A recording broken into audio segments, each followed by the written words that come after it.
Okay, so I'm back tonight with the Sazerac, the new Sazerac foolproof rye. It's 125 proof. Now, Sazerac is the parent company that owns Buffalo Trace and Barton and a few other labels. But they currently have, or they previously had, just regular Sazerac rye. And it's like 90 proof.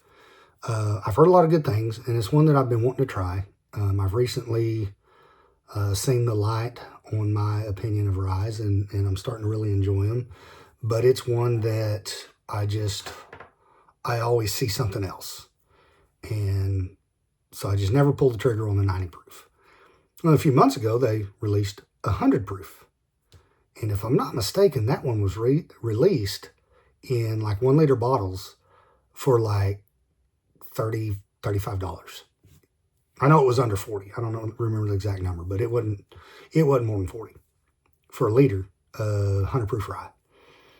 And so I thought, man, I want to get one of those. I hope they show up in Oklahoma. Well, guess what? They haven't showed up in Oklahoma. Well, then a couple of months later, or sometime after, quick note about me. If I say the other day, that means anywhere from yesterday to 6.5 years ago. So terms like here a while back, the other day, yeah, they're just a term. There's no strict definition. Anyway, so they released this foolproof 125. So it's 125 proof. So it is released at the same proof that it went into the barrel. And again, hoping it's going to show up. So far it hasn't. I found some good prices online. So depending on what I think of this sample, which comes to me from Ken from That Bourbon Dude, again. So depending on what that is, I may pursue buying one online or having someone pick one up and send to me and just pay them back. But anyway, I have not had any of the Sazerac rye. Like I said, I've recently started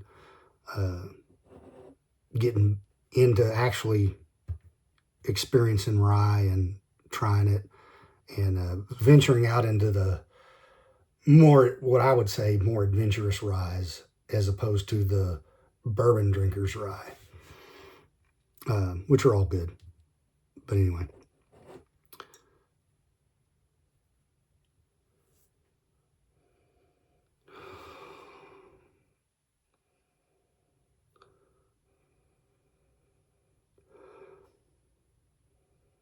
Okay, at first sniff, I got that apple peel note, like instantly. But like I was like, is that what I'm getting? I'll give it a little another sniff. And yeah, I get it. But then, almost got a mint. Now, I know people that will get mint and dill and spearmint. I think I'm the only one that mentions an apple peel. And whenever I say apple peel, I mean just the peel. Like just shave it off the apple. Not a bit of that meat on it. Just pure skin. There's a few, then you get into the rye spice and the baking spice. And sometimes I get a rye funk. The other night, I had a rye that was, and it was the first time I got that note. I don't remember what it was now. If anybody wants, if I was better at this, I could link the video. Yeah, I'm not. Anyway, it was a rye, and it was like pure wintergreen lifesavers. And it was first time I'd ever got a hint of any type of mint note. And it was damn good. I really enjoyed it. Then here a while back, Matt sent me a sample of a barrel pick from Southern Collective that they had labeled the Pickle Bomb, because whenever they sampled it out of the barrel, it was just pure dill. And I got a hint of that, but it had mellowed substantially by the time they had called back and asked them to bottle that. So now we're back to that. It's just apple peel.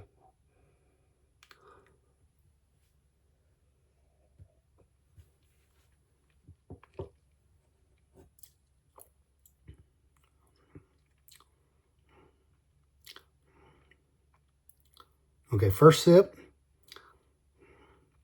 I don't get the apple peel, but I get that rye funk that I mentioned. And this is good. This is how that rye funk to me ought to be. I've had a few that have it. The standard, which I judge it by, I've still got the little bottle out there. I've mentioned it before, the Rabbit Hole. It's a 95.5 rye, and it's horrible. It's just this funk that I cannot get past. I've gone back to it a couple times to see if it opens up, and it does not. There is nothing going to fix that rye. And so that's the standard on the bad end. That's the bad scale standard. The less gooder, not gooder at all, if you will. That's where I place that one. And so if anything's above that, it's like, okay, we can do it. This one has a little bit of that. This is rye funk. It's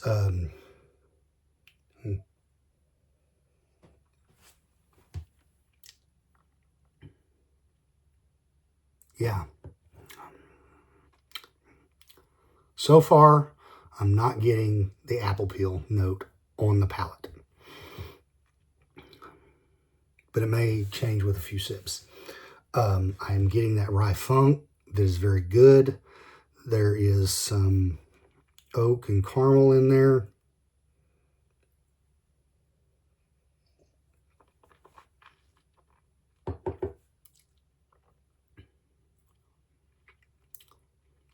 It's not.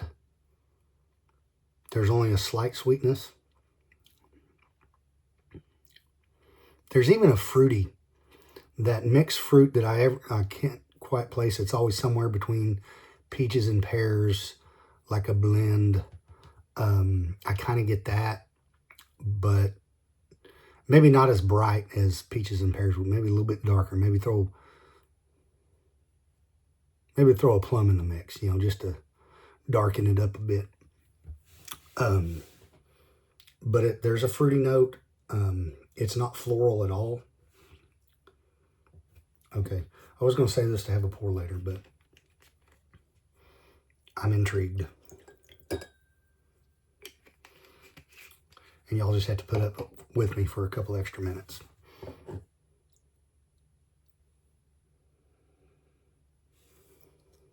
I ain't been able to be on here in 2 days, so bear with me. Well, 3 days. Friday was my last one.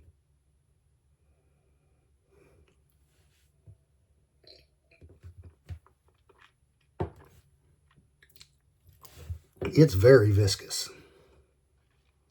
Like, I never can get the camera angle quite right for y'all to get the full appreciation. But it is there. It's got a kind of a thick mouthfeel. Almost creamy-like. That is damn good. I need a bottle of that pretty damn quick. So I'm either going to be looking online for, and it's not expensive. Here the funny thing about this is, that's the same mash bill, relatively close, same proof.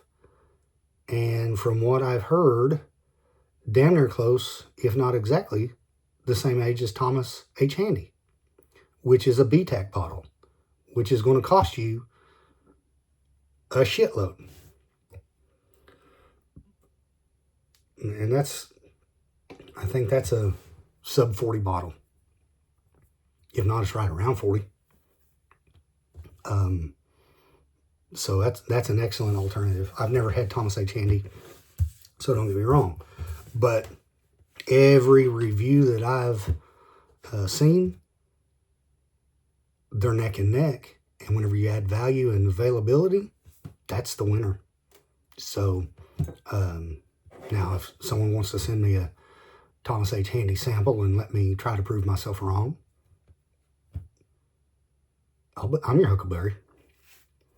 So anyway, that's my thought.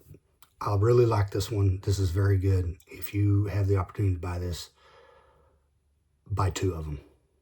So anyway, Sazerac Rye Foolproof. Hope y'all enjoyed.